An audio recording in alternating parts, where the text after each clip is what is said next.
Le particulier qui veut acheter un véhicule d'occasion chez un professionnel doit faire attention en premier lieu à l'annonce qui va paraître et il doit vérifier que la voiture qu'on va lui montrer correspond à cette annonce. Et la première chose qu'il doit faire, c'est d'aller accompagner s'il n'est pas très compétent, et c'est de faire en sorte que le véhicule lui soit présenté bien éclairé.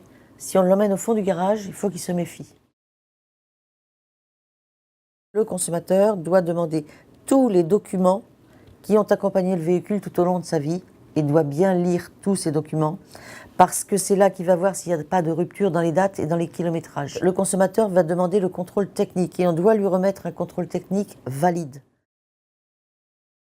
Le document qu'on va remettre lors de la vente, de l'achat d'un véhicule d'occasion doit comporter des mentions obligatoires comme sur toutes les factures, date, vendeur, acheteur, la désignation précise du véhicule qui va être vendu, c'est-à-dire la marque, le genre, etc. Et puis bien sûr le kilométrage, c'est un élément important dans la facturation de véhicules automobiles. S'il a l'impression d'avoir été mal informé ou l'impression d'avoir été trompé, il doit aller à la direction départementale de la protection des populations de son département, se renseigner ou porter plainte, sachant qu'il peut également porter plainte sur le site internet de la DGCCRF. La plainte, c'est gratuit. Il suffit de faire un résumé du problème qui s'est posé en l'accompagnant de toutes les pièces utiles en photocopie.